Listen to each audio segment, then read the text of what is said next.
한번 따라서 하실까요? 심판과 멸망, 구원과 영생. 네. 심판을 받고 멸망을 당할 것이냐, 아니면 구원을 받아 영생을 누릴 것이냐. 이것이 우리 인생의 최고의 과제입니다. 가장 중요한 문제입니다. 여러분, 포르투갈하고 하는 축구 보셨죠? 예. 지다가 이기니까 어때요? 재미가 훨씬 더 하죠? 그것도 아슬아슬하게 16강에 들어가니까 너무 재밌죠? 야, 나 그 축구 응원하는 사람들 막 눈물을 흘리면서 막 좋아가지고 그 영상을 보면서 저렇게도 좋을까? 여러분, 16강에 들어가서 월드컵을 손에 쥔다 할지라도 그건 경기일 뿐이에요. 그리고 시간이 지나면 다 잊어버려요. 그런데 우리가 구원을 받아 영생을 누리느냐, 영생을 누리지 못하느냐는 이 문제는 영원토록 중요한 일입니다. 한순간의 일이 아니에요. 잊어버릴 수 있는 일이 아니에요. 저와 여러분들이 영원토록 저주받고 고통 속에서 신음할 것이냐, 아니면 영원토록 즐거워하며 행복할 것이냐, 너무너무 중요한 문제입니다. 오늘 그 문제를 여러분들이 확실하게 알고 구원과 영생의 자리에 함께 하시는 여러분 되시기를 바랍니다. 마태복음 25장 31절 이하에 보면 인자가 누굽니까?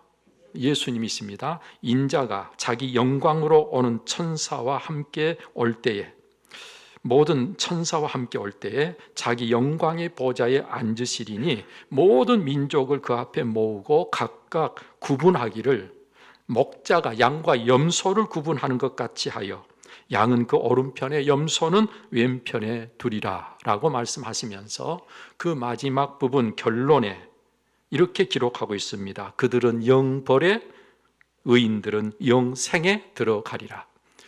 영벌과 영생을 이야기하고 있는 것을 보지요. 인자가 자기 영광으로 모든 천사와 함께 올 때는 언제입니까?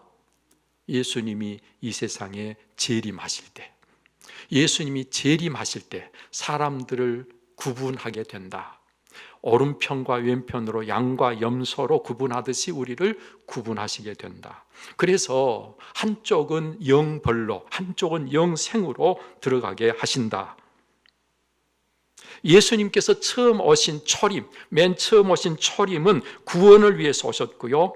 그리고 그의 재림은 이미 시작하신 그 구원을 완성하시기 위해서 오시는데, 그때 하지 않으면 안 될 심판을 하시려고 오신다는 것입니다.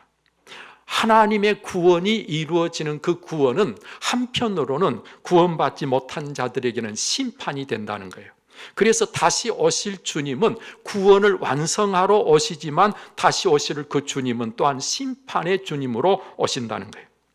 그 심판의 결과가 영벌과 영생이 되고 말 것입니다. 의의 하나님은 죄인들을 심판하시고 그 결과로 멸망시키실 수밖에 없는 분이십니다. 그러나 또한 그분은 사랑하시는 분이기 때문에 죄인이라도 여전히 사랑하심으로 그 죄인들을 멸망하도록 외면하실 수도 없는 분이십니다. 그래서 그 죄의 결과로 멸망할 수밖에 없는 모든 죄인들을 구원하시기 위한 길을 마련하시게 된 것입니다. 하나님의 의로우심과 하나님의 사랑하심, 이 두 성품이 전혀 손상되지 않고 온전히 유지되게 하면서 오늘 우리를 구원하셔야 하는 것이 하나님의 구원이기에 쉽지는 않지만 하나님의 지혜로, 하나님의 능력으로 아주 절묘하게 이 문제를 해결하셨습니다. 그것이 바로 무엇인가 하니 십자가인 것입니다. 십자가는 하나님의 의로우심과 하나님의 사랑, 이 두 가지를 다 충족시키는 우리의 구원이죠. 여러분, 십자가가 어떤 것입니까? 십자가는 하나님이 친히 죄값을 치러서 죄의 값을 넉넉히 지불하심으로 의로운 방법으로 죄인들의 죄 문제를 해결하시는 아주 절묘한 방식이 십자가죠. 그래서 하나님은 죄가 없으신 그의 아들을 세상에 사람으로 보내서 십자가를 지게 하셨습니다. 사람이 문제를 해결하기 위해서 사람이 되어야 하는 성육신의 역사가 필요했고, 우리의 죄 문제를 해결하기 위해서는 반드시 죄가 없어야 하기에 예수님은 죄의 씨로 태어나지 아니하고 성령으로 잉태되어 처녀의 몸에서 태어나게 하셨던 것입니다. 여러분, 이렇게 해서 필요 충족의 자격으로 오신 분이 바로 예수 그리스도십니다. 이와 같은 방식은요, 이 세상 그 누구도 생각할 수 없었던 하나님만의 방식으로 유일무이한 사건이 되고 말았습니다. 여러분, 그래서 바울 사도는 이 사건을 이야기하면서 고린도전서 1장에서 이를 가리켜 멸망하는 자들이 보는 관점에서는 미련해 보일지라도 사실은 하나님의 능력이요 하나님의 지혜라고 외치고 있는 것입니다. 하나님의 어리석음이 사람보다 지혜롭고 하나님의 약하심이 사람보다 강하다고 외치고 있는 것입니다. 여러분, 이와 같은 구원의 길이 마련되기까지 여러 단계와 과정을 거쳐서 세례 요한이 그 길을 마지막으로 준비한 가운데 하나님의 독생자이신 메시아, 즉 그리스도께서 마침내 이 땅에 오셨고요, 우리를 구원하시기 위해 또한 십자가를 지시게 되었습니다. 이 예수 그리스도에 관한 사도 요한의 증언이 바로 오늘 본문 말씀인 것이지요. 오늘 이 말씀은 예수님께서 친히 하신 말씀을 요한이 기록해 놓고 있습니다. 거기 보니까 모세가 광야에서 뱀을 든 것 같이 인자도 들려야 하리라. 인자는 예수님이라 그랬습니다. 예수님께서 들려야 한다. 무엇처럼? 모세가 광야에서 뱀을 든 것처럼. 여러분, 이 말씀은 민수기 21장에 기록된 사건을 이야기하고 있는데요, 이스라엘 백성이 홍해 길을 가는 중에 에돔 땅을 우회해서 가려고 하다가 마음이 상했다 그랬어요.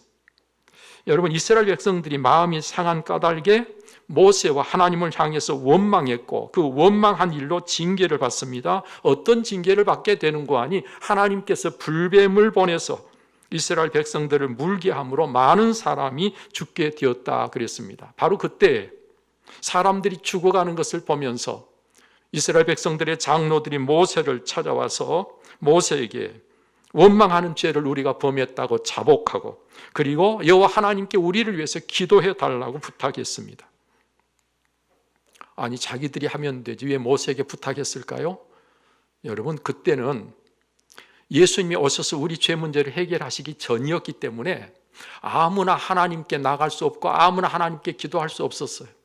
하나님께 나갈 수 있는 자들은 제사장이었고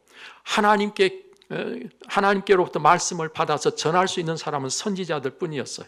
다시 말하면 하나님과 백성 사이에 오고 가는 것이 아무나 할 수 있는 일이 아니었단 말이죠.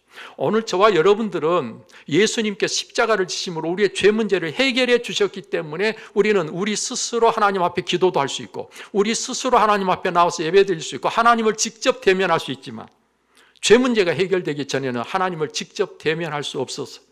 그래서 이스라엘 백성들의 장로들이 모세를 찾아와서 우리를 위해서 기도해 달라고 부탁한 거예요.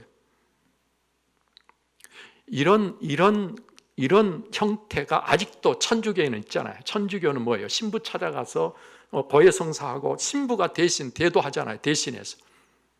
그건 아직 구약에 머물러 있는 거예요. 아직 예수 그리스도를 통해서 구원받은 죄 문제가 해결된 사람들의 신앙생활은 아닌 것이죠.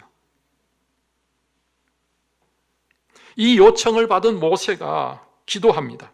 그래, 하나님께서 응답하시기를 불뱀의 형상을 만들어 장대 위에 매달고 이것을 바라보면 불뱀의 독에서 놓여 구원을 받게 된다고 말씀해 주셨습니다. 모세는 말씀하신 대로 하였고, 그리고 말씀하신 대로 그 불뱀의 형상을 가진 놋뱀을 바라보는 자들은 다 독에서 놓여 구원을 받게 된 것이죠. 자, 이제 예수님은 그때 일을 들어서 이렇게 장대 위에 매달려 들려진 그 놋뱀처럼 예수님 자신도 누구든지 바라보도록 들려져야 할 것이라고 말씀하신 것입니다. 이는 곧 십자가에 달리시게 될 것을 예수님께서 미리 말씀하고 계신 것이죠. 자, 그럼 이렇게 달리셔야 하는 그 가장 중요한 목적이 무엇입니까? 무엇을 위해서 예수님은 달리셔야 한다고 하십니까? 모세를 통해서 주신 하나님의 말씀을 믿고 노뱀을 바라본 자마다 그 독에서 놓여 구원을 받았듯이 나무 위에 달리신 예수님을 믿음으로 바라보는 자마다 죄의 독에서 놓여 죽게 된 자들이 구원받아서 영생을 얻게 하기 위함이라고 말씀하고 있지요. 죄인들이 영생을 얻게 하려고 예수님이 십자가에 달리셔야 했다, 그런 말입니다. 여러분, 이렇게 믿고 바라보는 것만으로 죄에서 사람들을 구원하시는 예수님은 그럼 과연 누구신가? 과연 어떤 분이신가? 하나님이 이 세상을 사랑하셔서 멸망하는 길로 가고 있는 자들이 누구든 그를 믿기만 하면 영생을 얻게 하려고 하나님께서 보내신 하나님의 독생자라고 말씀하시고 계십니다. 그래서 오늘 본문 16절, 성경의 가장 핵심이 되는 하나님께서 예수 그리스도를 통해서 우리를 구원하시기 위해 하나님이 이 세상에 보내신 바로 그분은 누구냐? 하나님이 세상을 이처럼 사랑하사 독생자를 주셨으니, 여러분, 세상을 사랑하신 하나님께서 독생자를 주셨습니다. 이는 그를 믿는 자마다 멸망하지 않고 영생을 얻게 하려 하심이라. 자, 이렇게 독생자까지 보내신 하나님의 목적은 세상 만민을 심판하려는 것이 아니라 그 보내신 자로 말미암아 천하 만민이 구원을 받게 하려는 것입니다. 심판하고 멸망당하도록 버려두지 아니하시고 이제는 구원해서 영생을 받도록 하시려고 하나님이 독생자를 보내셨다, 그 말이죠. 이제 중요한 것은 이렇게 구원하시려고 보내주셨는데 그를 믿지 아니하면 구원하려고 오신 예수님의 그 오심이나 하나님의 그 사랑이나 하나님께서 보내신 그 독생자를 믿지 아니하면 어느 성경 뭐라고 말씀하고 있는 거 아니? 벌써 심판을 받고 구원과 상관없는 자가 되어버린다고 말씀하고 계십니다. 벌써 심판을 받았다고 하는 것은 믿음으로 예수 그리스도를 받아들이지 않으므로 여전히 자기의 죄와 그 형벌 가운데 있어 그 죄로 망하게 된다는 말씀입니다. 여러분, 이는 노뱀을 통해서 구원을 받아야 되는데 그 독에서 놓여야 되는데, 그래서 하나님이 보여주신 그 노뱀을 쳐다봐야 되는데 바라보지 아니하면 노뱀에 물린 사람이 그 독이 그 몸에 그대로 여전히 남아서 그는 그 독으로 죽을 수밖에 없다, 그 말이에요. 이 말씀이 무슨 말씀이에요? 오늘 우리가 예수를 안 믿으면, 예수를 안 믿는 사람은 죄 문제가 여전히 그에게 죄로 있어서 그 죄 때문에 그는 망할 수밖에 없게 된다. 근데 벌써 심판을 받았다는 말씀은 여전히 죄 가운데서 망해가고 있다, 그 말이에요. 자, 이렇게 된 것에 대해서 예수님은 빛이 세상에 왔지만 사람들이 악한 자기 행위가 드러날까 두려워서 어둠을 더 사랑한 때문이라고 말씀하시면서 악을 행하는 자마다 빛으로 오지 아니한다라고 말씀하시고 계십니다. 예수님께 나오지 아니하는 자들은 뭘 더 좋아하는 거예요? 어둠을 좋아하는 거예요. 뭐 하기 때문에? 자기가 악을 행하고 있기 때문에 그것이 드러날까 봐서. 반대로 진리를 따르는 자는 빛으로 나오는데 이는 자기 행위가 하나님 안에서 행한 것임을 나타내기 위함이라 말씀하십니다. 이제 그럼 나는 어떻게 해야 할까요? 죄인된 나를 구원하시기 위해 보냄을 받은 하나님의 독생자이신 예수님을 믿어야지요. 예수님을 믿어야 내가 예수님을 통해서 구원을 받아 영생을 누릴 거 아니겠어요? 자, 그런데 예수님을 믿는다는 것은 어떻게 하는 것입니까? 예수님을 믿는다고 하는 것은 예수님을 나의 구원자로 내가 영접해서 예수 그리스도 그분으로 말미암아 내가 살아야 되는 것입니다. 다시 이야기합니다. 예수님을 믿는다는 것은 예수님을 나를 구원하시러 오신 구원자로 내가 받아들여서 내가 그분 때문에 살게 되고 그분 때문에 구원을 받게 됐으니 내 생명은 사실은 그분으로 말미암아 구원받아 살게 된 생명이므로 내가 이제는 그분으로 말미암아 사는 자가 되는 것이 곧 믿는 것이다, 그 말이.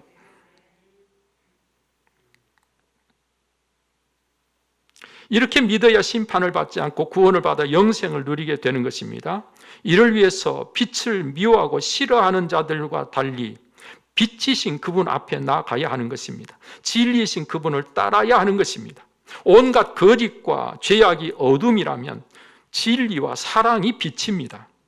그래서 회개한다고 하는 것은 우리가 어둠에 있는 사람이 빛으로 나오는 것입니다. 회개한다는 것은 하나님 없이 자기 멋대로 자기 중심을 가지고 자기가 원하는 대로 살던 삶에서 이제는 하나님의 뜻대로 예수님께서 나의 구원자가 되시니까 그분의 뜻대로 사는 길로 우리의 삶의 길을 바꾸는 것입니다. 이게 회개라고 하는 것이죠. 지금 대림절의 시간을 보내고 있는 사랑하시는 여러분들이요, 여러분들은 지금 어두움과 빛 가운데 어느 것을 더 좋아하고 어느 쪽에 있으십니까? 참 빛이신 예수 그리스도 앞에 나아가기를 좋아하고 그래서 그분 앞에 있습니까? 아니면 아닙니까?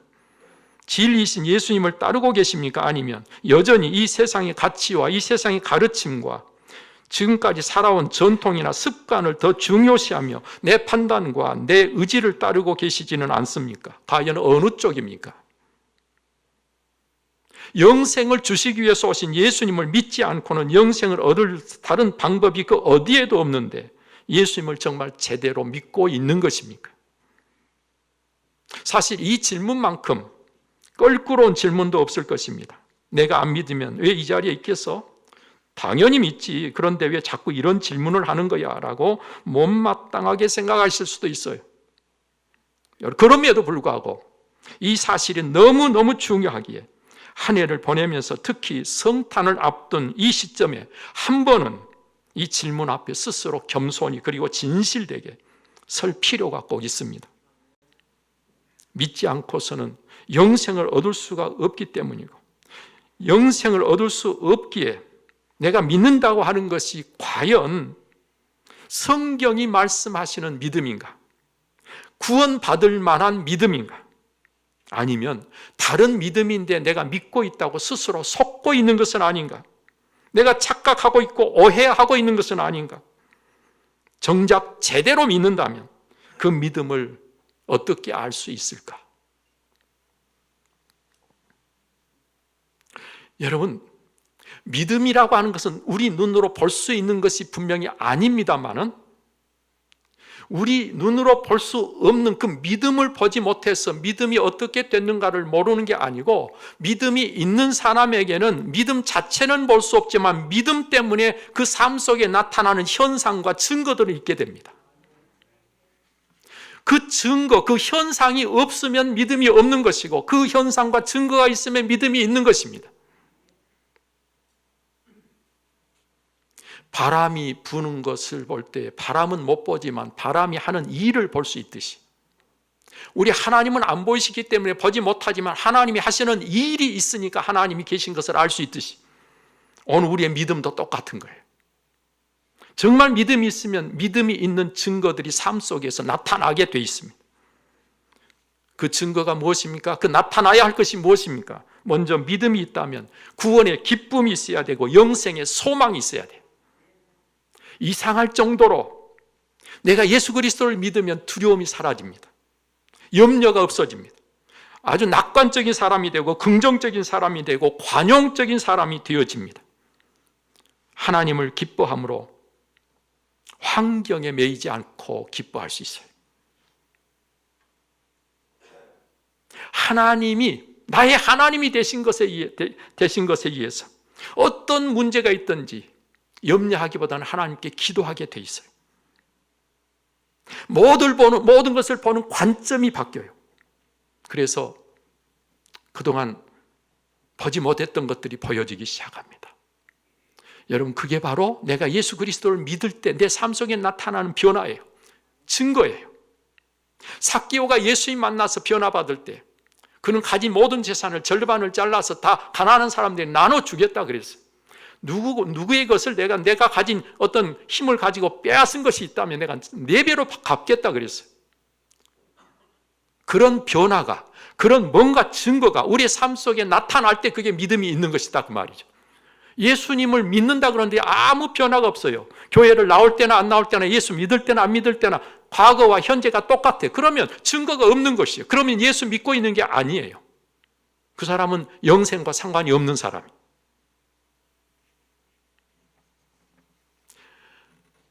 사울이 예수님을 만나서 바울이 됩니다. 그의 삶이 완전히 180도 바뀝니다. 그렇게 바뀔 때 그게 바로 예수를 믿는 것입니다.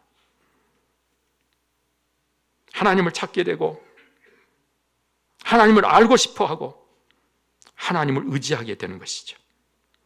그래서 예배의 자리에 나아가지 않고는 안 되고 하나님의 말씀을 듣지 않고는 내가 견딜 수 없고 하나님의 말씀을 자꾸 알고 배우고 싶어서 하나님의 말씀 앞에 나아가게 되는 것입니다. 여러분 잘 아시는 대로 에티오피아 여왕 간다게의 국고를 맡은 내시가 예루살렘에 예배하러 왔다가 돌아가는 길에 수레를 타고 흔들거리면서 갑니다. 지금처럼 고속도로 이게 아스팔트 길이 아니잖아요. 포장된 길이 아니잖아요.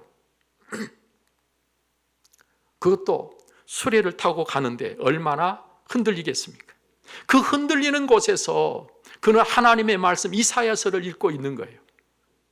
여러분 그가 하나님께서 볼 때 하나님의 말씀을 읽고 싶고 알고 싶고 그래서 말씀을 펴서 읽고 가는 그를 하나님께서 긍휼히 여기시고 빌립이라고 하는 사람을 거기 보내시잖아요. 빌립 집사가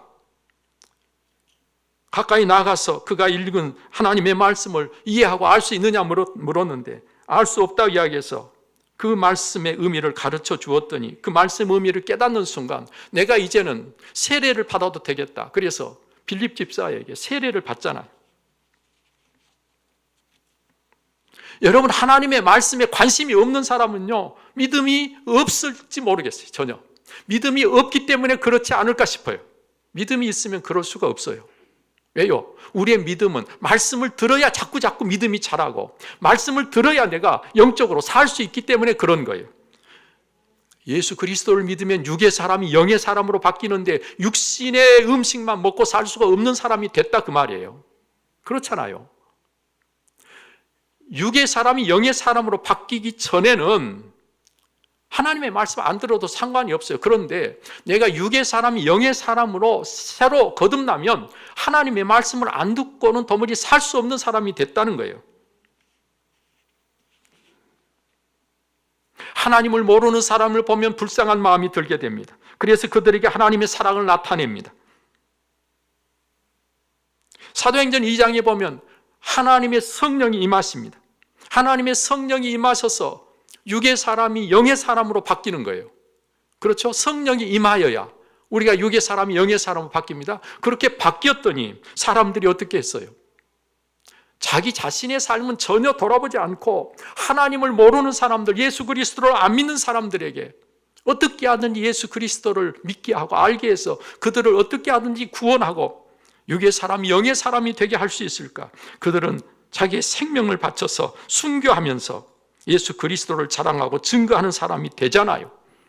이게 바로 예수님을 믿는 사람들이 그 삶 속에서 나타나는 증거예요.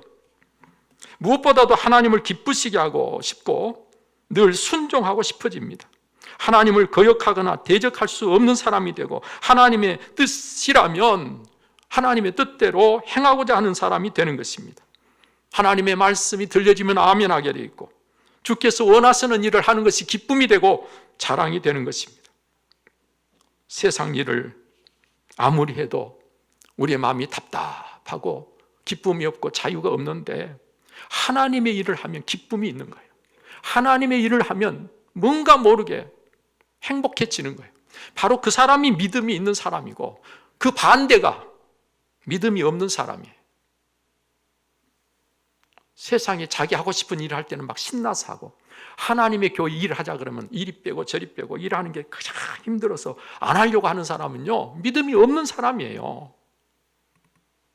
사랑하는 여러분, 앞에서 말한 것들 중에 다는 아니더라도 이런 것들 중에 몇 가지라도 내 삶에서 증거로 보여지고 내 속에서 꿈틀거리고 그 현상들이 어떻게 하든지 내 삶 속에서 드러난다면 여러분들은 믿음이 있고 그 믿음으로 영생을 얻을 것이고, 만약 그렇지 않다면 여러분들은 지금 이 시간에 그 믿음을 꼭 가지셔야 됩니다.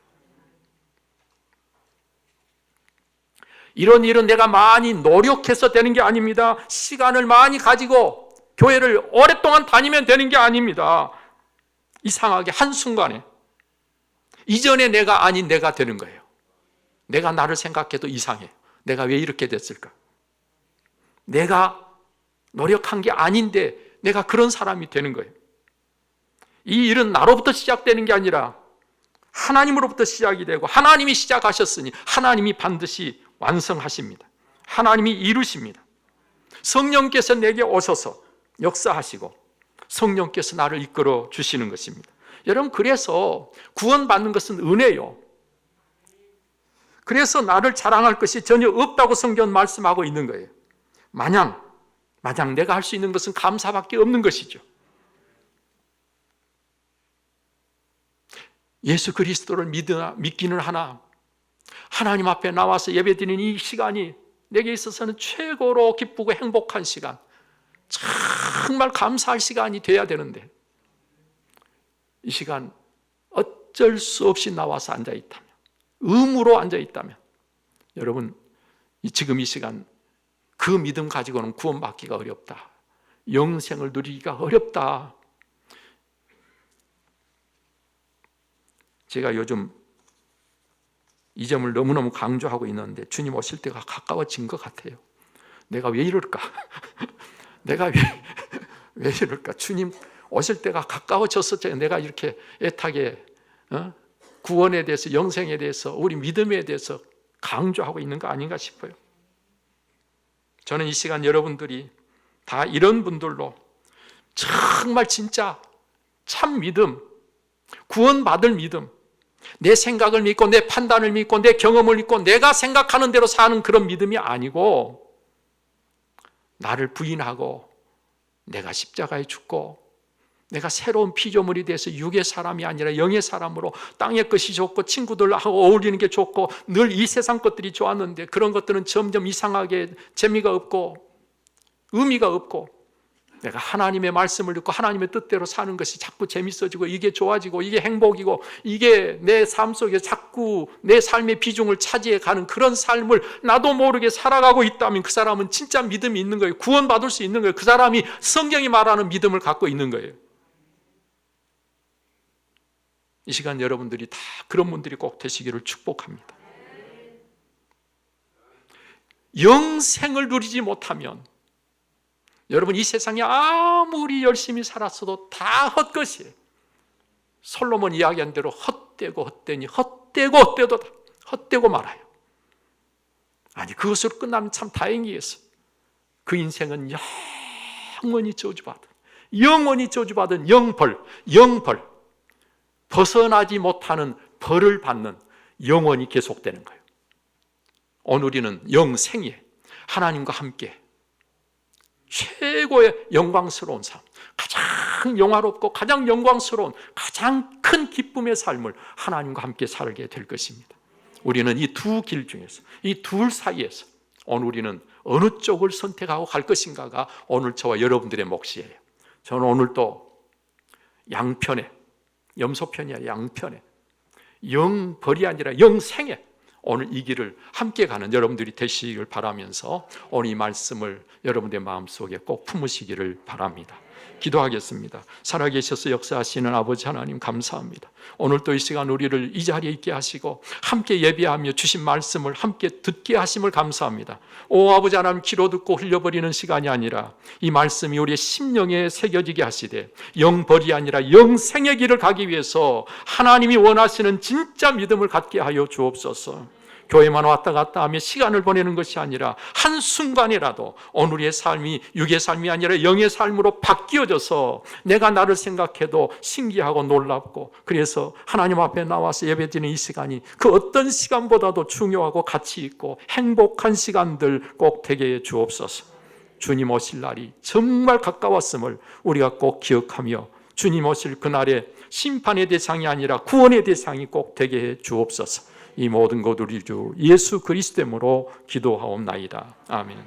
이제는 우리의 구원이신 주 예수 그리스도의 은혜와 독생자로 아낌없이 내어주신 하나님의 그 특별하신 사랑과 성령의 감동, 감화, 교통 그 충만하심이 오늘도 하나님 앞에 마음을 다해 예배하며 참된 믿음으로 영생을 누리기를 원하는 사랑하는 우리 온 성도님들 심령예회와 저들의 가정과 그 생업 위에 이제로부터 영원토록 함께 계시기를 간절히 축원하옵나이다. 아멘.